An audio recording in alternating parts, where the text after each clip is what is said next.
Господи, пресече ти, слаги в път един, по който аз да вървя. Всички мои грехове, Господи, понесе ти, и всяка крепост и стени в мен ти разруши. Ти вече си съдбата ми, ти вече си живота ми, ти вече си небето ми, в което искам да летя. Ти вече си съдбата ми, ти вече си живота ми, ти вече си небето ми, в което аз летя.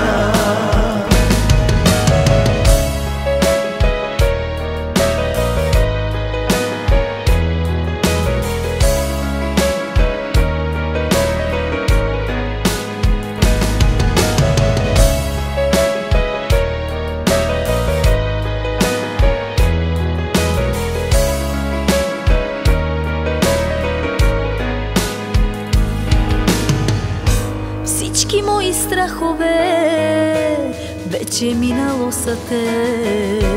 Твоята сила запламтя и силна ме направи тя. Всички мои болести, Господи, понесе ти, и всички болки и боли.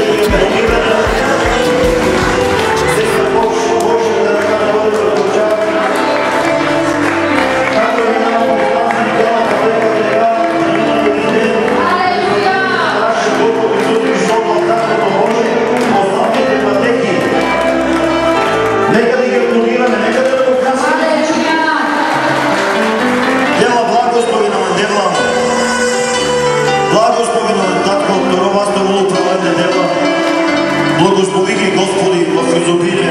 Благодаря ти за този прекрасен ден, който ти ни подаряваш, Господи, да празнуваме заедно, да участваме, Господи, в тази радост на подписа пред властите и църковният брак. Нека Бог да ги благослови. Може първо да се седнете прави там. Нека първо нека да аплодираме нашите сестра. Нека Бог да ги благослови. Нека да не похрасваме сега. Нека да се радваме сега. Първо ще почнем. Ще извършиме Божието дело. Благословя се за трудата му, децата му, хубавите дела, слава и благослови. Слава на който велико име Господи.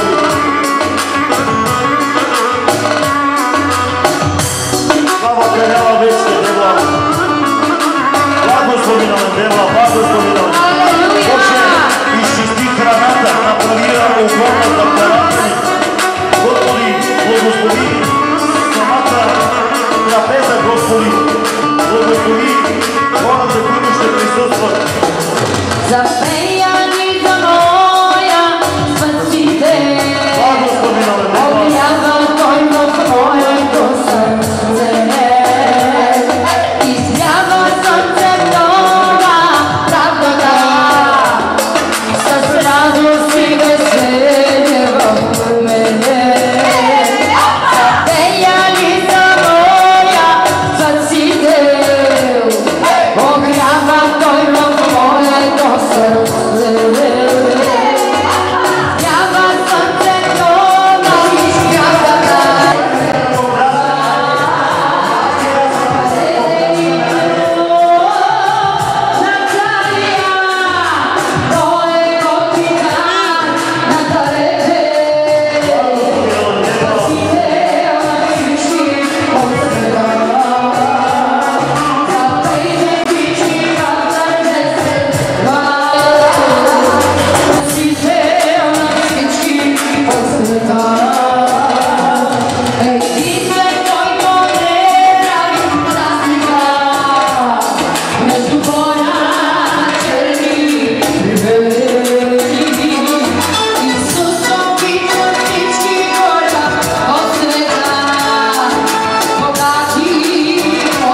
Oceana,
подписът пред властите. Така те директно от властите подписаха. Библията казва да се покоряваме на властите и още повече и на нашия Бог. Знаете ли, много от ромската нация живеят без брак и това не е добро. Знаете ли как се казвам хората, които живеят без брак? Блудници ги водят, а децата им ги водят извънбрачни.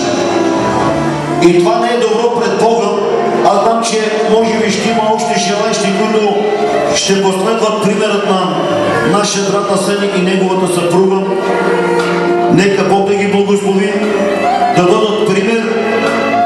Може би някой си казва, ще подпишем и няма да взимам помощи.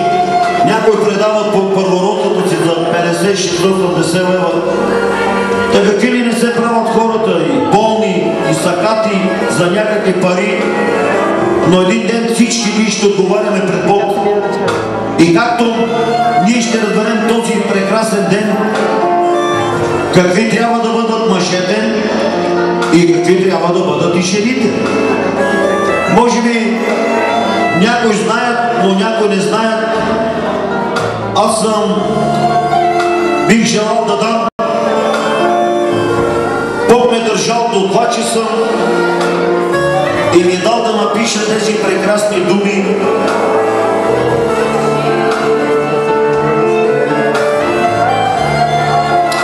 И вярвам, че това, което ще чуем този ден,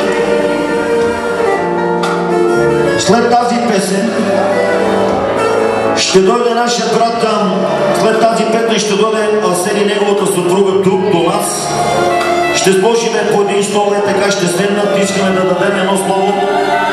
И искам това слово да се запечати в сърцето на неговата съпруга и на самият него. И утрешния ден, когато ще гледат този диск или тази касетка, да пуснат и да кажат, ей, не трябва да правим това, ние направихме църковен брак и не трябва да се отнасяме така един друг. И дано това, което се запечатва един ден, когато остареят, да видят деца, внуци, правнуци. Колко път искаме те да видят деца, внуци, правнуци. Нека да ръкопляскаме мощно, нека Бог да ни благослови. Алелуя! Прекрасен ден Бог ни дава този ден, никогаш няма да се върне, разберете. Никогаш това, което го правиме, всичко се записва в книгата на делата. И защото те са решили да го направят в името на Господ, след това ще дадем думата на тях да кажат няколко думи и ще ги благословиме като проповедници, както и вие, както и пастор Милчо, както моят брат, ще кажат по няколко думи, но много е важно да обърнем внимание на Божите слова. Нека да изпеем тази нова песен. Бог ми даде тази нова песен вчерашния ден и когато ми даде тази песен, аз плаках върху тези думи. Една тема, ако ту на крепине са мен, кой ка крепина на мен? Отче, благославям тези, които още не са те познали, още нямат Святия Дух, аз не моля да ги обогатиш. Отче, благославям този народ в Твоето име, децата им, внучетата им, семействата им, тези, които имат, а които нямат, Ти им промишли, Отче. Защото Ти си велик Бог и нямаме други богове, а Ти си Бог на живите, Бог на Авраама и на Исака и на Якова. Благодаря Ти, Отче, благодаря Ти.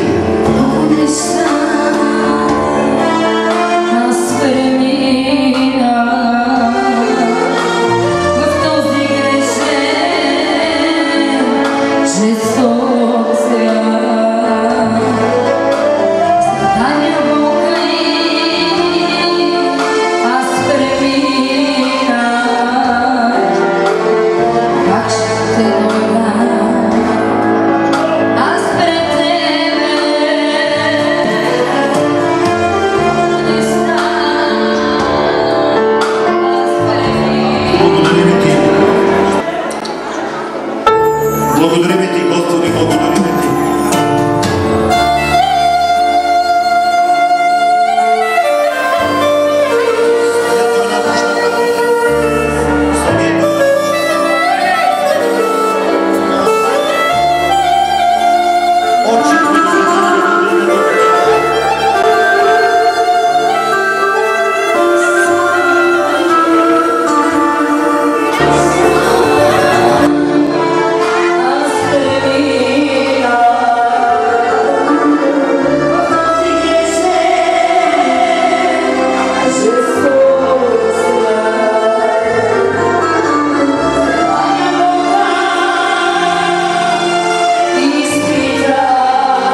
запомнете, ще бъде унищожен и стомаха, и храната.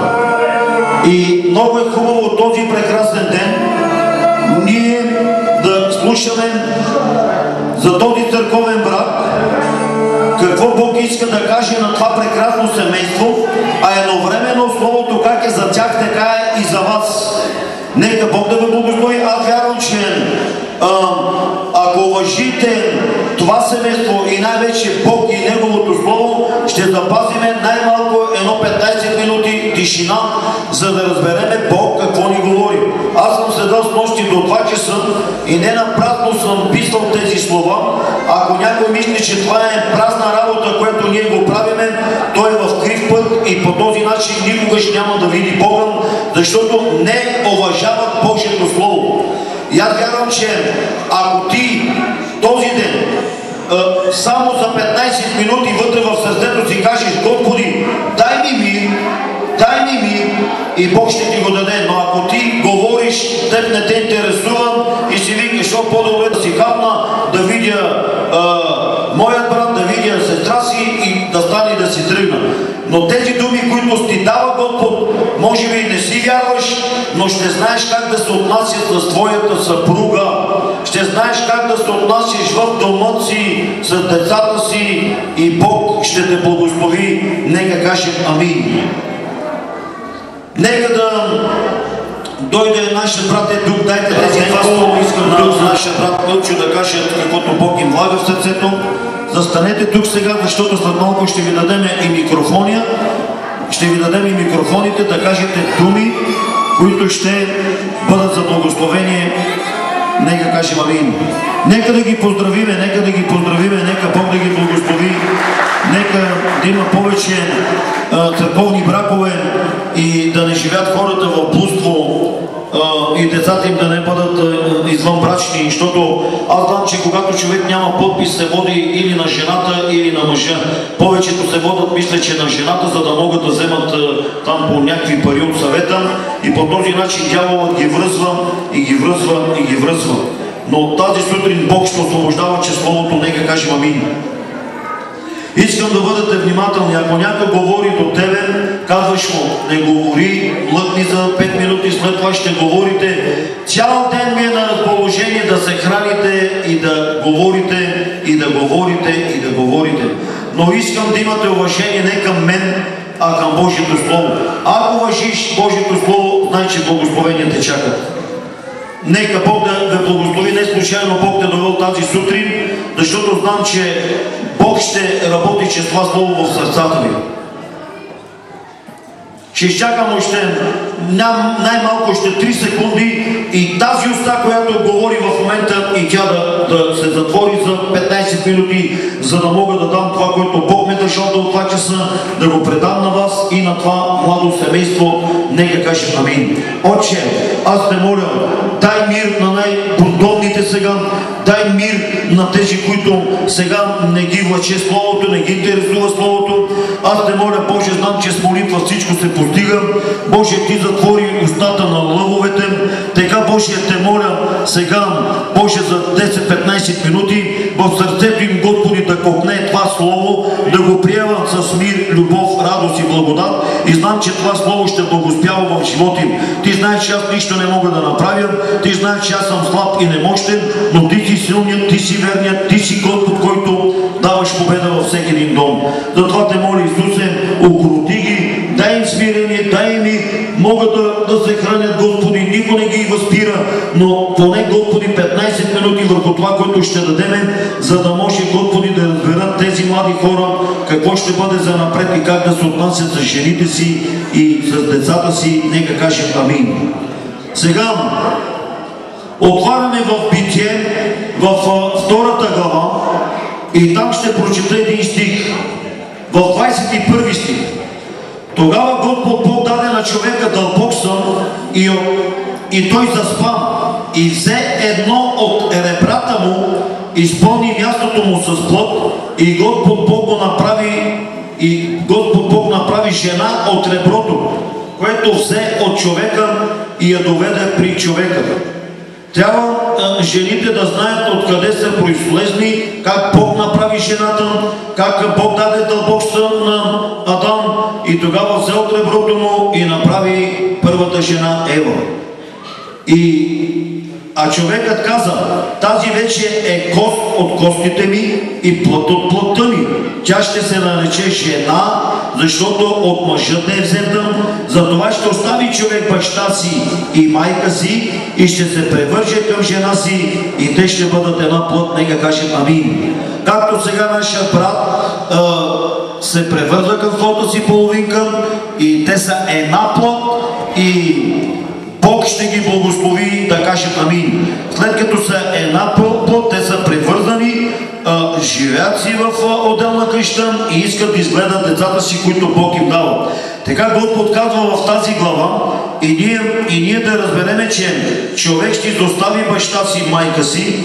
Има някой биденгоро на нащи, толкова не могат, толкова са привързани и оттам идват гюротите, оттам идват разправите, защото не дават пълна свобода на младите хора да живеят.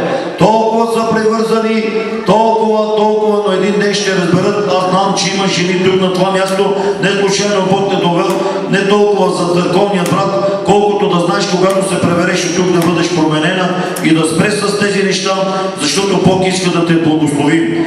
И ето ние виждаме, че когато Бог събира, никой няма право да разделя. Има един, който разделя и това е бащата на лъжата. Вие всички трябва да знаете. Всекой пенел, сойке дяс мангиотел, сойке разделин дяс му семейство, сойке ме кляс печавен, сойке ровно ме клясман, защо ме изостави? Вината не е в Бог. Никой не обвинява дяволът бащата на лъжата. Никой не обвинява те пенале пенга, сойке дяманге бе пенга. Пенга, сойке дяманге унищожин дяман бе пенга. Сойке дяме семействоса, сойке дяме ромеса, сойке дяме чавенца. Ама никой не обвинява дявола, защото той е малко по-страни от тези ситуации. Дори когато се удариме и нещо направиме, се удариме, така девла викина се девлес. Обаче ние не знаем, че ударите, които идват върху семействата, всички тези удари са от дявола. Разводите са от дявола. Разводите са от дявола. Жени, когато изостават мъжете си, това е от дявола. Влезне един демон в главата на жената, погледне някой Арнолд Шварценегер по-здрав, с скъпа кола, лъскава лимузина, лъскав мерцедес, малко един пръстен или убици за 2-3 грама, навка повече кади Хелман и се хваща на въдицата на дявол. Има ги такива жени. Може би тук не сте на това място. Вие сте благословени жени като Ана. Вие сте жени, които гледате семействата и децата си, но има такива, които се развеждат. В целия свят много разводи има. Жени изоставят децата си, мъже изоставят жените си и децата им страдат. Бог, който събира, никой няма право да разделя. Нито майка, нито баща, нито свекърва, нито свекър, нито който да било човек. Никой няма право да разделя. Ако идва някой свекърва или свекър да разделя, знаете, че голям демон е влезнал в такъв човек.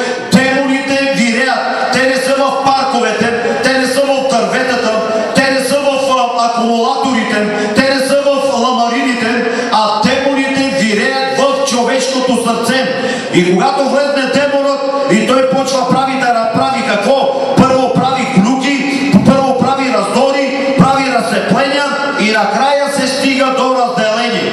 По такъв начин дяволът работи без да го сетиш. Ти мислиш, че ти си отвореният, ти мислиш, че тези дури са от тебе и накрая, когато дяволът свърши работа чрез тебе и тогава ти се отделиш на пенес сокер гьом, раздели гьома. Сокер гьом, мороло, на ролоторо, е бенгеско роло, е демонеско роло. Затова внимавайте, което Бог събира. Запомнете, Бог никогаш не разделя.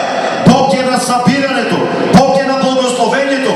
Бог иска да имате деца, внуци, правнуци, да остареете и всичко, което се прави и църковен брак, както те го правят, да се прави не на някой, да кажем, мъртъв Бог, а всичко да се прави в името на нашия Господ Исус Христос. Защото Бог е събрал и Бог ще ги благослови. да кажем амин. Никогаш не обвинявайте Бога. Никогаш. Стота чола марен, керендем, дори идва проблеми, трудности, изпитания, разделения и дори някой преминава през смърт и долината на мрачната сянка, страдания думат, не обвинявайте Бога. Бог е Бог на събирането. А има един баща на лъжата, който постоянно разделя и прави раздори и развратни неща. Сега, когато Бог събира, искам да се обърна и към вас, и към всички, които сте тук семейни, а дори тези, които още не сте семейни, за да знаят, женитбата нека бъде на почит от всички. Значи, евреите, Бог ни говори и ни казва в 13 глава, 4 стих. Женитбата нека бъде на почит. Значи женитбата, която вие правите и подписът, който го направихте